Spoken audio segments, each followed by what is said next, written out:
A guy that we love to be able to feature. It's a guy that brings the energy. Hondo Carpenter, welcome back to Tuscaloosa, man. I hope you're doing well. I'm doing great. Thanks for having me from beautiful Minneapolis in the Final Four. It's always great to be on in Tuscaloosa. I love it. Thanks, guys. Man, absolutely. And I heard you on Drew's show this morning, and I said, hold on a minute. I got to reach out to Hondo. It's been too long since we caught up. So we got to. I'm also excited to kind of catch up and see how everything is working in your business. Well, thanks. Everything's going great. I mean, you know this because you cover a perennial winner in the Crimson Tide. When you've got one of those elite programs you cover and they do it right, they do it the right way, it is so much fun to cover those teams, and I'm certainly blessed to be covering, a Tom Izzo coach team. Does this team have a chance? Do you look at this team and say they could be cutting down the nets on Monday night? Not only do they have the chance, they're the favorite. They're the team to beat. I mean, you got to remember Tom and Lupe and Nick and Terry built their same philosophies together in East Lansing. And what you see with Nick's Crimson Tide every year is what you see with Tom Izzo's. They're defensive juggernauts. Tom's had five-star guys that wanted to come here, and he wouldn't take them because he goes, you don't know how to play defense, and I don't want you. And yet his stars are a fifth-year walk-on guy that's played himself into the NBA, and Kenny Goins. Absolutely. They're the odds-on favorite to win it. If they played this Final Four 10 times, Michigan State would win 4 of them. And considering there are 4 other teams, those are really, really good odds in favor of the Spartans. Look at when you look at Tom Izzo, what do you kind of help us understand? Because, a lot of times Nick Saban as often, and I know you've covered both, but when you look at Tom Izzo, sometimes maybe you don't get it like the local folks. I mean, the national guys kind of see it from a surface, and it's kind of hard for us to understand what exactly he means to that program. Kind of walk us through Tom Izzo from maybe a local perspective there. Well, I'm probably not going to be journalistically fair because he's one of my best friends, but I'll tell you the truth. He is the program. You watched with Alabama, obviously Gene Stallings had some success, but they weren't Alabama of the Bear Bryant era until, after Gene left.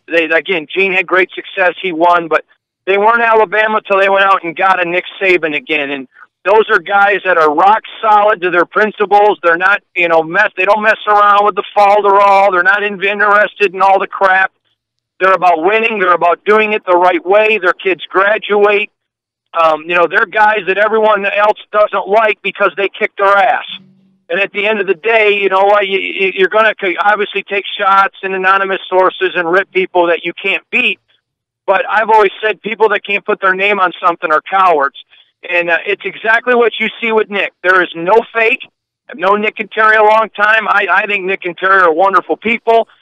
People say, well, look at Nick. He's so intense. Well, what the hell else do you want him to be? You're not hiring him to be a Sunday school teacher. He's a football coach, and he builds young men. And, he takes guys and young men that come from all kinds of circumstances and all kinds of socioeconomic backgrounds, and he builds them and molds them into men. It's funny. You'll see Nick Saban get ridiculed because a kid will make a mistake and he doesn't kick him off. Same with Tom Izzo. But let me ask you something. I'm a free market capitalist. I pay my taxes. I'm tired of having to pay taxes to support a bunch of other people. Do you want a kid going back and living on the streets? Or do you want him to get a degree from a great school like the University of Alabama where he can have a family and support his family and not look to the government to do it? And a guy who's going to become a wonderful contributor to society. What's better, to do that and to take some criticism because you brought a kid back that made a mistake? Come on, this is what it's about, is building men. Tom Izzo is not afraid to take criticism. He doesn't care. He's Nick Saban of the basketball court. That's why the two of them are so close. Their families are close, their children. And it's so similar. It's a lot of fun to enjoy and watch them both. That's why in East Lansing, when Michigan State's not playing Alabama, the second biggest, city in the world that roots for the Crimson Tide is East Lansing because people love Nick. Hondo Carpenter right now, SpartanNation.com, Spartan Nation magazine, radio, TV, editor, publisher, and a guy that you can connect with straight up at Hondo Carpenter on the Twitter account. Hondo, when you look at Tom Izzo and you look at Nick Saban, did these guys talk about their friendship? Because I don't think that is brought up enough. Nick Saban from time to time mentions him. Tom Izzo mentions Nick Saban, and vice versa. But it seems that this relationship is a lot deeper, and it's well connected. Well, it's a genuine friendship. I mean, it's genuine and it's real, and it was built on real when both of them were struggling young coaches and they would go on the road recruiting together. I'm going to be honest with you. I think Alabama is a school that obviously in football it's a Mount Rushmore schools. But I think athletically they're a Mount Rushmore school. I don't think they're there in basketball. And I'm stunned at the way Alabama has treated their basketball program. That's an elite school. You don't go to Alabama to learn how to coach. You go and spend the money and go get a great coach. You saw with Alabama football when they tried to dink it and dunk it, you know, all of a sudden somebody there had the bright idea, we better go get Nick Saban. And look what happened. They brought it and restored it to its glory. I love your new coach. I think he's a great hire. I think he was one job away from deserving the Alabama job, because I don't think Alabama's a place you go and say, man, I think this guy could be great. Alabama's a school, I don't care if it's underwater basket weaving. You go hire the best in the business and bring them there. They have the best facilities, the most rabid fan base. Alabama in basketball would make people in the SEC start asking Kentucky who, if they could go out and get a winner and build something there. People want to be associated with it. And their friendship comes from two guys. They would go recruit players together. They would go get guys that Nick wanted in football and Tom wanted in basketball, and they'd say, come play both for us. So they recruited together all the time. Can you imagine? Nick Saban would do this, by the way, even in Alabama. Can you imagine Nick getting in the car with a basketball coach and going and sitting in a kid's living room, some kid over there in Knoxville, Tennessee? Who the hell really wants to go to Tennessee anyways? Let's be honest. The kids in Tennessee don't even want to go to Tennessee. But imagine, you know, sitting some kid in Knoxville's living room, a five-star guard whose parents love football, and they know what Nick Saban represents, and he sits there with a basketball coach and said, come to Bama. Come play at Bama. We want you at Bama. We're sold out. Tom Izzo, they'll bring basketball recruits, football recruits, volleyball recruits, hockey recruits. Will all come to Michigan State games, and Tom Izzo recruits as hard for them as anyone else. And, they're so similar in that they are married to winning. And let me just explain something, because their critics are going to run with that, because critics only listen to half-truths and then they lie because they're critics because they've never done anything. They're married to winning in every area. They're winning. They're married to their kids getting degrees. They're married to winning on the field. They're winning. They're married to having young men come back 20 years later and say, Coach, you changed my life. You know, winning is just not about football. Now, none of us are stupid. We know if coaches don't win, they get fired. But we also know that Nick Saban and Tom Izzo produce men. And I realize in today's snowflake culture, they may call that toxic masculinity. Well, I call their toxic masculinity BS. It's reality. It's realville, where men are men. You know, it's amazing. A generation ago, 18-year-old men were fighting for this nation against communism and socialism. And now these little kids who've grown up with everybody gets a trophy and mommy and daddy don't want to hurt your feelings, all of a sudden are running to safe spaces because Tom Izzo may yell at them or Nick Saban may look at them out of the corner of their eye. Grow up. This is the real world. This produces real men. And I don't know about you, but I believe I'm right, because I have a feeling I fit in pretty good with the folks of Alabama. You want kids that leave your program, and you don't care what color they are. When you're a member of the Crimson Tide, there's only one color, and that's that Bama red. When you're a Michigan State Spartan, it's green. And you know what? You want young men that are going to come back in 20 years and be great members of society and great members of their family and raising their children. And that's what those guys do. They teach winning in every area. Every single area of their life teach winning. And you know what? That's not popular today. It's not popular because, you know, I mentioned a generation ago, 18-year-old kids were fighting against communism and socialism. Now they're standing up saying that's what we want, the moronic little kids that were never educated because people didn't care about their feelings. Tom Izzo and Nick Saban do it right. They're a dying breed, and God help us. God help us if we let our culture rob us of these men. I would let my son play for Nick Saban in a heartbeat. I know Nick. Have no issues with him, and I let my son play for Tom Izzo because I know this. They're not going to be promised playing time. They may never make it to the pros if they don't deserve it, because if somebody's better, they're going to get benched, but they're going to leave each program a man, and that's what this is about. I'll tell you this, and I know in Alabama you love Nick Saban and you love those national titles, and you should. Everybody in America wishes they were you. But I'm going to tell you something. You should be more proud of the fact Nick Saban molds men and makes men, and that's something to be pretty damn proud of. Hondo, how does this pay off on the court for Tom Izzo? Certainly we see it here because I've had players that have walked up and told me, he said, you know, we watch the investment that Nick Saban puts in us, and he goes, and this guy is in real estate development in another part of the state, and he said, I'll stand at the gates in hell and defend Nick Saban. And it's like, it's that same relationship that I see from a distance that Tom Izzo has with his players as well. Tom Izzo's players don't like him. They love him. They worship him. He brings them back at any time. They're welcome to come to any practice. They can have any ticket to any game they want. He wants them back. He welcomes them back. It's their program. And you know what? I've watched him at 4 o'clock in the morning when the game ended at 7 p.m.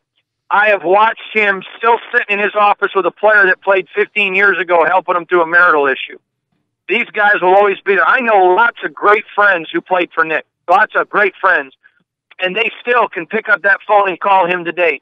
One of them was a walk-on, never played, but gave Nick everything he had. You know what he said to me? He goes, I can't believe it. If I send Coach a text before a national championship game, he texts me back, thank you, buddy. I appreciate you helping make me who I am. It's called integrity. And, you know, integrity is something that used to matter, and I still believe it does. And I realize there are people who don't want to have standards and don't want to stand for anything because the accountable don't like accountability. But I'm going to tell you something. Real men don't run from it. Real men are like, absolutely, that's what I want. And these guys stand for accountability. And here's the thing about Nick Saban and Tom Izzo. There are hundreds of thousands of stories you're never going to hear about. You're never going to hear about the kid that he looked at. I mean, you know, let me just say this. Nick Saban and Tom Izzo don't need anybody. There isn't a player on Nick Saban's team, including Tua, by the way, who I think is the best quarterback in America, that Nick Saban would lose sleep over losing. He doesn't need any of them. So when a player screws up and he looks at him and says, you know what?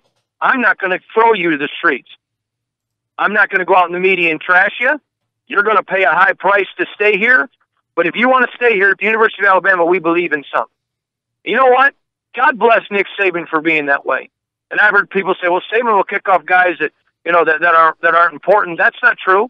I know people that he's kept that you guys don't even know about who were in trouble, that were nobodies. And he would have looked like a hero for getting rid of them. Because Nick Saban and Tom Izzo don't look in the mirror and say, gee, what can I do to win the press conference? They, quite frankly, don't give a damn about me. And it's about doing things the right way. So when you say, what are the things people don't know? It's integrity. It's the fact that when Nick Saban comes into your hometown and gets a recruit, you may not like it, but he didn't cheat. Everybody runs around, well, you know, Nick can't win like this, he doesn't cheat. Shut up. You're just mad because he kicks your ass. Same way with Tom Izzo. And you know what? I love that. I love it. We all know that cheating's rampant in college sports. It's horrible in basketball, and it's not good in football. And so isn't it fun? You know what? Look at Dabo Swinney. You may not like Dabo because he won the title, but isn't it, you know, he's an Alabama guy, and isn't it nice to know if you lose to Dabo, at least he didn't go out and buy half his team? And you know, I can't say that about all the schools in the SEC, but you can say that about Alabama. They stand and do it right. And it's the same way with Michigan State. It's a bedrock. It's what it stands for. It stands for what's right. And these guys are building men, and I can tell you, because I know men both, I know young men, that both of these guys' lives have changed. And both of them would fall in line and, like your guy said, stand on the gates of hell and fight for them because they saved men's lives. Now, I'm not calling either one of them a savior. We know that Christ is the only one that can save anybody from hell. But I'll tell you what, they've sure given a lot of people to redeem themselves and hopefully have an opportunity to bend their knee and call Jesus Lord and get saved. But they're men who have really saved lives, and they're men who've made a difference. And I'll tell you what, that's something to be so proud of, and it's rare in college sports. Hondo, let me go back to this because you talk about the basketball scandal. Where do you think we're going with this FBI scandal? What do you think is going to continue to come out? I mean, we're watching coaches get subpoenaed, and we continue to watch this. Where do you think it's going to take us? Well, let me tell you this. The NCAA is a cesspool of filth. And I think it's a disgusting blob, and the only thing worse than it is Congress. Having said that, the only way you're going to fix this, okay, let me just be honest here. How many times has Kentucky been in trouble for recruiting violations in basketball? I'm just curious. I'm asking for a friend. And they're still playing. You know, all of a sudden there's no more death penalties. Isn't it amazing? The NCAA owes SMU an apology. And at the time that they did it, they did the right thing. But they don't have the brass to do the right thing anymore because it's all about money. And you know what? I don't have a problem with that because I'm a free market capitalist.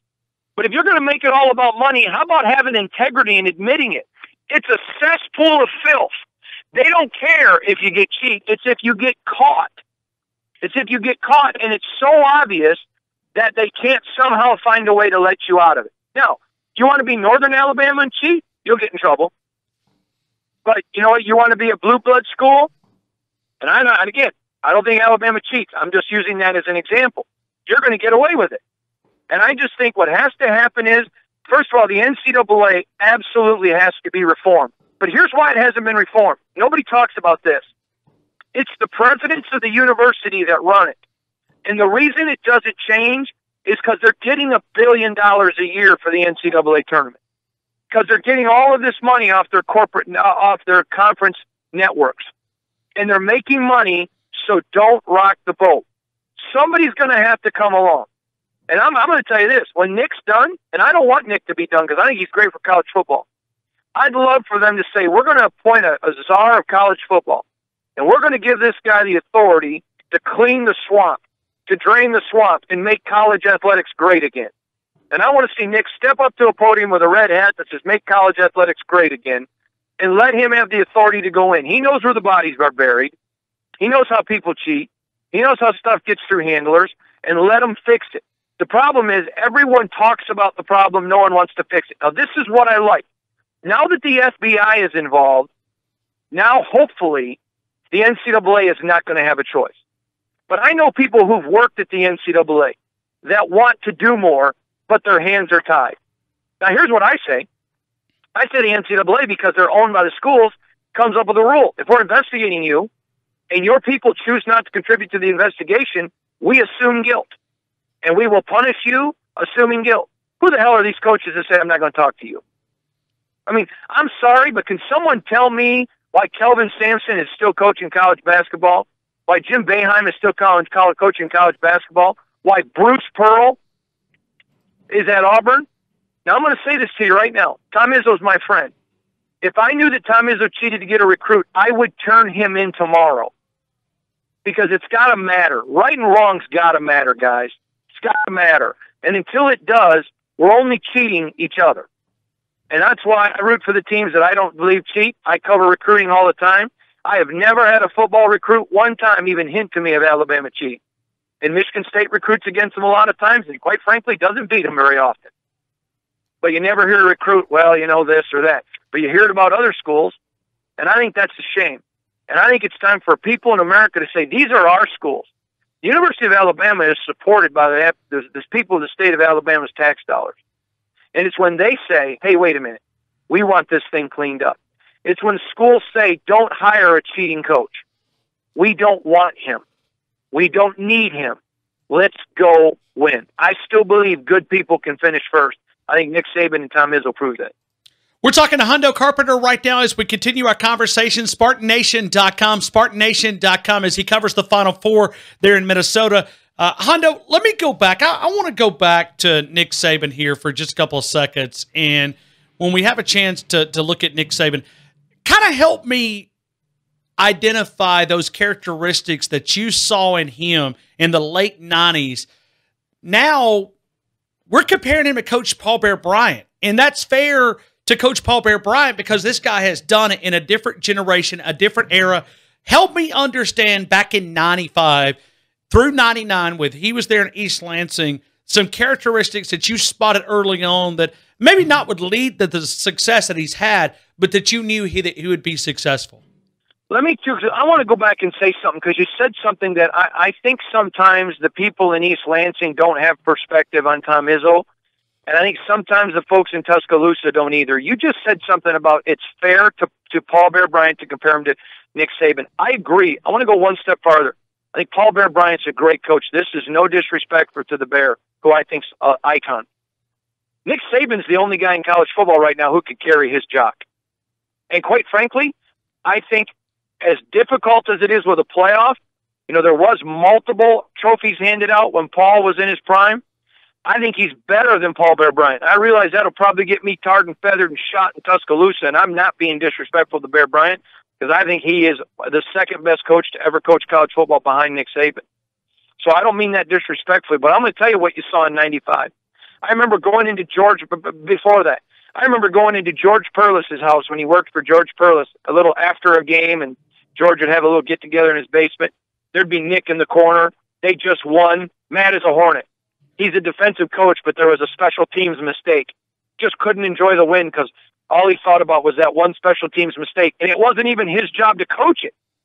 He paid attention to every little detail. Everything mattered to Nick. And Nick didn't care if his defense was great and the offense was bad. He wanted everyone to be great. And this is the thing I love about Nick. And no one gives him enough credit for this. Nick holds people to the standard he holds himself. I don't know about you guys. I'm sick and tired of people in America holding other people to a standard that they don't live to. Nick Saban does that. So you may not like Nick. You may not like working with Nick. You may say he's a workaholic, and he is. But Nick Saban doesn't ask you to do what he doesn't do. And I can live with that. When you go to work for Nick, you know exactly what you're getting into. When you go to play for Nick Saban, you know exactly what you're getting into. There's no fooling around. There's no monkey business. He isn't promising you, come on in, you're going to start. Because you know what? He's got 4 other guys as good as you or better behind you. He ain't promising you nothing. But you know what you're getting. And that brings in a rare breed of people who love it. And you saw that in Nick early. You saw it now. At Michigan State, they didn't put the money where their mouth is. Nick Saban would probably still be at Michigan State had they had integrity in how they treated him. They promised him raises, didn't get it. Wouldn't put money into his facilities. Wouldn't do what he needed to do. And so you know what? He left. He wasn't going to stay committed to somebody who wasn't committed as he was. And I don't blame him. I want to make that clear. One of the things that nobody gives the people of Alabama enough credit of, yeah, you hired a good coach in Nick Saban. But if you didn't step up with a checkbook and give him the facilities he needed, let him hire the outside staff, the educational advisors, all of the analysts that he needed to be great, you wouldn't be there. It took the people of the state of Alabama and your institution. Now that place rolls in money. Now there are kids in the state of Michigan who apply and go to school at Alabama, and this is true, who don't go to Michigan or Michigan State because Alabama has become such at the forefront of the schools, they want to go there and be part of a school with that kind of winning program. That's true, by the way. Now you got kids coming from all over the country. Your GPA to get in has gone through the roof. Now all of a sudden, in any area, whether it's engineering, medical, doesn't matter. Alabama's rising to the top among the best in the nation, the best deans, the best professors, the best facilities, the best classrooms. Why? Because the money's rolling in. And I'm going to say another thing. Anybody that thinks Nick Saban is overpaid is an idiot. You obviously don't understand capitalism. Because with all the money that comes into that university because of Nick Saban, you could be paying him $35 million a year. And if it was a corporation, that's what they would pay him or more. And he would be getting paid fairly. He's underpaid. The problem is the snowflakes we talked about earlier that thinks anybody that has money probably cheated somebody and they don't want to work. They look at somebody's money and say, well, you must be doing something wrong because I'm lazy. Nope, you're not. He works his tail off and Nick works for everything he has. His children, his wife have sacrificed for Nick to do well. And I'm proud of Terry. I'm proud of Nick. And everybody else should be too. And what they've done at Alabama, you folks should just throw that chest out and walk around proud because you guys have done it the right way. Well, it's been kind of fun to follow. I mean, just to watch him build this program, to watch him continue to develop. And as you mentioned, Terry Saban, that's the one lady that I don't think gets enough credit. She is an ambassador of this state, of this city, this community. When people look for leadership, they look for Terry Saban because she is a huge part of our community. Let me tell you something about Terry that a lot of people don't know and don't understand. Nick Saban, everyone sees the gruff exterior. He absolutely melts and worships his wife. And she's a wonderful lady and deserves it. And their love story is awesome. And, you know, you may think, well, now he's, so successful. No. That was them in East Lansing. And they're best friends. And she's the heartbeat of the Saban family in the home. She is great. She is a classic example of what the Bible calls a helpmate, and she is a great asset to him. And I personally will tell you this, that Nick wouldn't be Nick without Terry, and I believe Nick would admit that. Hondo, it is always great to be able to catch up with you, my friend, and certainly, listen, all of us down here, it's kind of like the rivalry that you know a lot about there in your state. We're pulling for Virginia tomorrow night. We're pulling for you guys. Hopefully you guys are cutting down the nets because of the relationship that Nick Saban has with your university, man. It is always great to be able to catch up with you here in T-Town, and certainly always fun to be able to relive. I mean, it's great to be able to feature. It's great to be able to connect and feature you again here in Tuscaloosa. Well, it's always an honor. I love that town. I love that university, and I love that school and the way you guys handle yourself. You deserve all the success you're having. Congratulations. And just a shout-out to all the police officers and military men and women in our country, and I know there's a lot of them there in Alabama. God bless you all. Thank you. Because of your sacrifice, we have freedom of speech. We appreciate and love you all, and we're praying for you. Thank you, Hondo. Have a great weekend. Thanks, guys.